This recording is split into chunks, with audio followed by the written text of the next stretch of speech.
Et hop, salut tout le monde. Eh bien, je vous fais une vidéo des Camponotus singstellus. Ça fait un petit moment, donc là elles sont en diapose. Mais donc j'ai plus de ponte, mais vous voyez le nombre de cocons qu'il me reste. Ah, j'ai même encore des larves, j'avais pas vu. Par contre, le problème, c'est qu'elles m'ont quand même pas mal mis de merde dans le nid, pour être poli, et la visibilité n'est pas forcément du mieux que ce qu'elle pourrait être. Donc voilà, je vais vous faire un petit suivi un peu.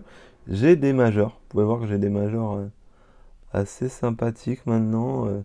Faut que ça se développe. Je vais en envoyer après, je pense, fin de diapos, quand ça aura bien repris à un collègue, une connaissance qui touche pas mal au niveau identification, pour qu'il me dise si c'est vraiment des Singstellus ou une autre espèce, puisqu'il y a pas mal d'espèces très, très proches, très similaires.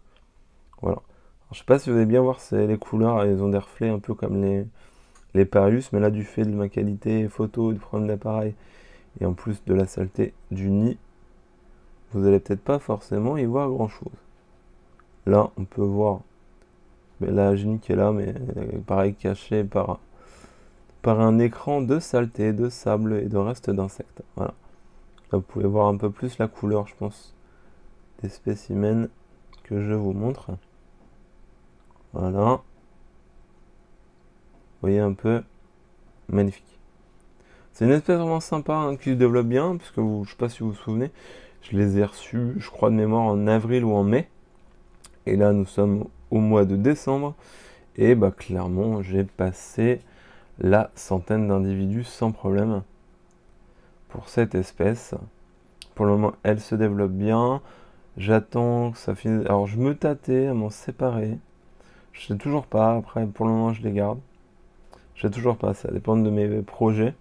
Pour 2021, j'ai pas mal de projets. Alors, pas forcément acquérir, comme je l'ai fait cette année, un nombre faramineux d'espèces, mais atteindre quand même pouvoir récupérer 3 espèces en tête.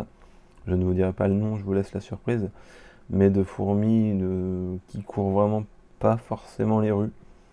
Donc si j'arrivais à les acquérir, effectivement, je ferais de la place, mais bon, pour le moment, elles restent en élevage. Alors, vous pouvez voir un petit major là. Il y en a deux même d'ailleurs. Vous voyez la différence avec une tête bien carrée. Alors, sur cette espèce, j'ai pas l'impression qu'il y ait de réels médias en fait. Après, je sais pas pour s'il y en a qu'on élève, mais c'est une remarque que je me suis faite. Il y a plus entre guillemets, des ouvrières médias ou directement mineurs, pardon, ou directement médias, et puis après des majors. Vous pouvez voir avec la tête bien carrée, typique des majors chez Camponotus, hein, quelle que soit l'espèce, du major qui est donc assez gros avec une tête bien carrée.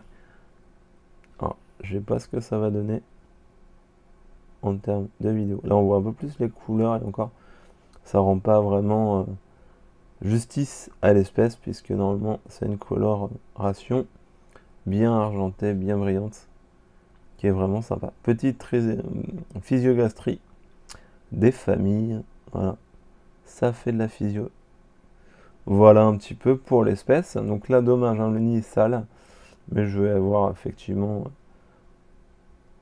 au redémarrage, j'attends que ça se remplisse encore la moitié et je les déménagerai pour nettoyer le nid. Mais par contre, le nid vieillit bien, hein. Pas de moisissure, donc effectivement, vous voyez l'air de chasse, elles m'ont fait un peu n'importe quoi. Elles ont mis du substrat dans l'abreuvoir, mais rien de grave, hein. Faut juste que voilà, ça s'évapore, mais le nid ne moisit pas.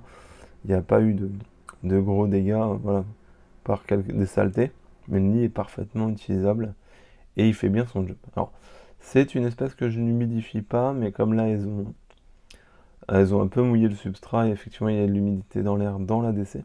Ça n'a pas l'air de les gêner, mais normalement, j'élève cette espèce effectivement au sec avec juste un abreuvoir dans l'air de chasse. Voilà, bah, merci à tous de m'avoir regardé. J'espère que la vidéo vous a plu. Et n'oubliez pas, ça devient redondant chez moi, je m'en excuse, mais la myrmicologie, ça reste une passion. Élevez vos fourmis, vous prenez pas la tête, partagez et ne vous occupez pas des gens qui ne seraient pas constructifs. Bonne journée à tous, salut!